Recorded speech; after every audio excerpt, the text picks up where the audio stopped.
What we're going to do first of all is we're going to grab the ODP card,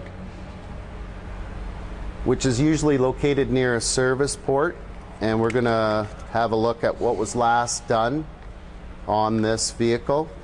We can see that number 1 indicates there was a leak detected. It was nitrogen charged. Evaporator core has a small leak, so we've since replaced the evaporator core. And number 5 indicates that there's no refrigerant in the system at this point. So what we're going to do now that we've made the repairs is we're going to hook on the gauges.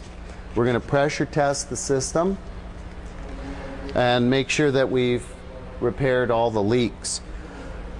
We can use the service port here for our high side fitting. The high side fitting just clips on over top, and then we just simply turn the knob in to depress the Schrader valve, and we'll do the same thing on the low side port. We're going to remove the low side cap now from the Schrader. Very important caps are left in place.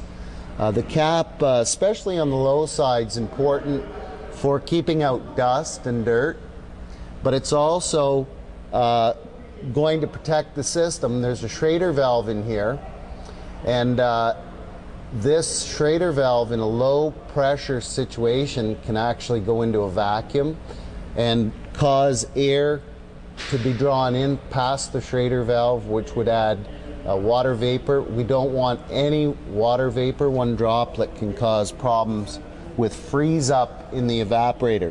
So we just simply hook on our Schrader valve and turn the fitting in, and we're ready to go. We're going to be using a Robinair Dual-Tech AC recovery machine. All the machines come with a manual, and it's a good idea to keep the operating manual with the machine at all times. That way, if you get a problem or you need to review how to do a function, you can turn to the table of contents, and that'll get you into the right section of the manual so that you can use the machine properly. We're going to turn the machine on. First thing we want to look at is how much refrigerant we have in the machine, and you can see that we have plenty of refrigerant, 13.21 pounds. We also are going to look at the high pressure gauge and the low pressure gauge, and that confirms now that there's no refrigerant in the system.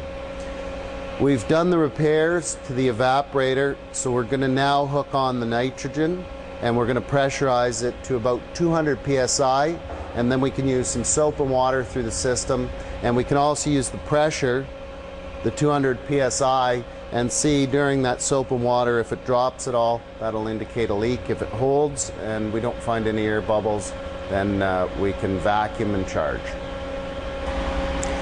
So now we're going to nitrogen test the system.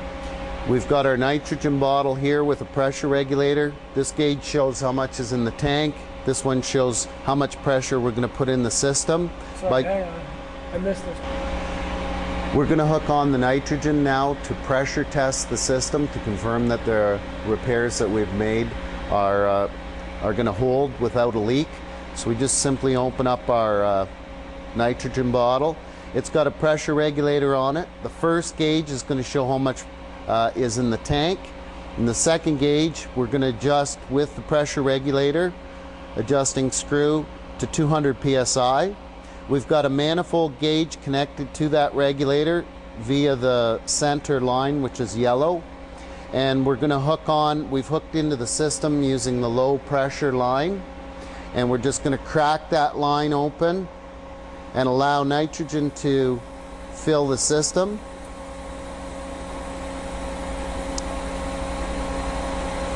To our 200 psi.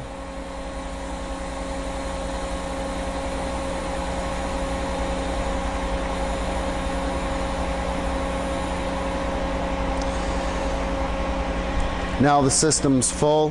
We can verify on our high side gauge that we have 200 psi, and then we can isolate the air conditioning system by turning the gas off and watching the pressure gauges to make sure that they don't drop. We use the main air conditioning pressure gauge to check that.